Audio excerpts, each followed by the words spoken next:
तो बेटा previous video में आपने रीड किया कि रिचर्ड ए ब्राइट जो थे उन्होंने अपने फ्रेंड के साथ मिलकर के एक आर्टिकल लिखा जिसे एक जर्नल में, साइंटिफिक जर्नल में पब्लिश किया गया। And it was a big achievement for Richard a bright because it was like taking a home run first time in the game of baseball. जैसे कि बेसबॉल में फर्स्ट टाइम होम रन लिया जाता है, उतनी ही बड़ी अचीवमेंट जो है इसे माना जा रहा था किसे, रिचर्ड ई ब्राइट के आर्टिकल के जर्नल में छपने को। और वो कहते हैं कि ये सब कुछ बटरफ्लाइज के साथ ही स्टार्ट हुआ।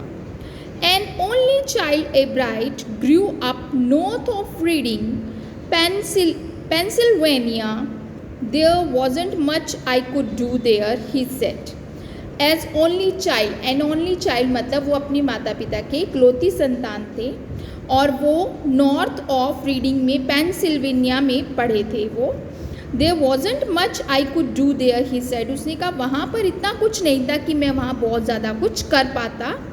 आई सर्टेनली कुडंट प्ले फुटबॉल और baseball with the team of one, क्योंकि मैं वहाँ अकेला था इसलिए मैं फुटबॉल या बेसबॉल नहीं खेल सकता था, क्योंकि एक पर्सन से, सिंगल पर्सन से कोई टीम नहीं बनती।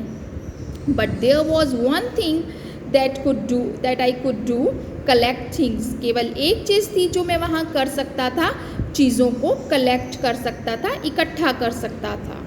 सो ही डिड, इसलिए उन्होंने ऐसा ही किया। And it did he ever, और हमेशा ऐसे ही करते रहे।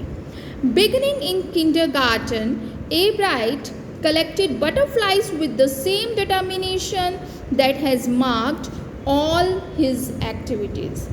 Beginning in the kindergarten, kindergarten समझते हैं, केजी क्लास में जब वो थे तब उन्होंने क्या किया, बटरफ्लाइज को कलेक्ट करना शुरू किया with the same determination, उसी स्ट्रॉन्ग डिटर्मिनेशन के साथ, पक्के इरादे के साथ, दृढ़ निश्चय के साथ, that has marked all his activities, उतना ही दृढ़ निश्चय जो उनका आगे तक की सभी एक्टिविटीज़ में रहा था। मतलब वो पूरे दृढ़ निश्चय के साथ उन्होंने काम किया।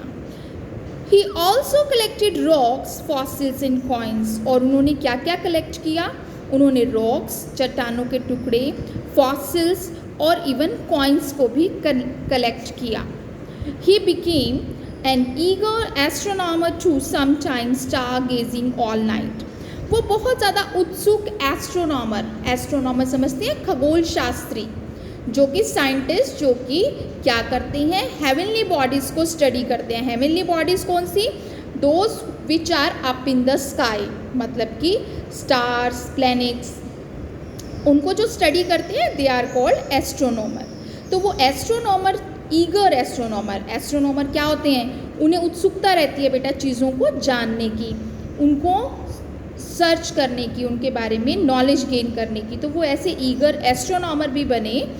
To sometimes star gazing all night, और क्या करते थे, कभी कभी पूरी रात जो है वो तारों को गेज करना, मतलब एकटक देखना, या घूरना मतलब एकटक देखना, स्टडी करने के लिए तारों को ही देखते रहते थे। From the first he had a driving curiosity along with the bright mind. From the first, शुरू से ही he had a driving curiosity, उनके अंदर एक क्यूरोसिटी थी, उत्सुकता थी। ड्राइविंग क्यूरोसिटी मतलब जो उनको जानने की इच्छा थी बहुत ज़्यादा। along with the bright mind, और उनका दिमाग भी बहुत ज़्यादा ब्राइट, यानी बहुत ज़्यादा अच्छा, तीव्र दिमाग था। he also had a mother who encouraged his interest in learning. Mother तो सभी की होती है, उनकी भी एक मदर थी, पर वो हमेशा उनको एनकरेज करती थी, उनका हौसला बढ़ाती थी इस इंटरेस्ट इन लर्निंग में उनको सीखने के लिए। She took him on trips, वो उन्हें ट्रिप्स पर लेके जाती थी। bought him telescopes, microscopes, cameras, mounting materials and other equipment and helped him in many other ways. और उसे क्या, telescope, microscope, cameras, mounting material क्या होता है बेटा, सब पता है आपको टेलीस्कोप क्या होता है? टेलीस्कोप क्या होते हैं, जिनसे आप दूर आकाश में चीज़ों को देखते हैं। हेवनली बॉडीज़ को स्टडी करते हैं। माइक्रोस्कोप जिसमें छोटी चीज़ों को बड़ा करके देखते हैं, स्लाइड्स देखते हैं। कैमरास तो आप समझते हैं जिससे पिक्चर क्लिक करते हैं। माउंटिंग मटेरियल मतलब माइक्रोस्कोप के नीचे देखने के लिए स्लाइड्स प्रिपेयर की जाती हैं, उनके लिए जो मटेरियल चाहिए उसे हम कहते हैं mounting material. And other equipment, और दूसरे यंत्र भी उन्हें उनकी माताजी लेकर देती थी। And help him in many other ways, और दूसरे बहुत से तरीक़ों में उनकी वो क्या करती थी, मदद किया करती थी। So how did the process continue, we will read in the next video.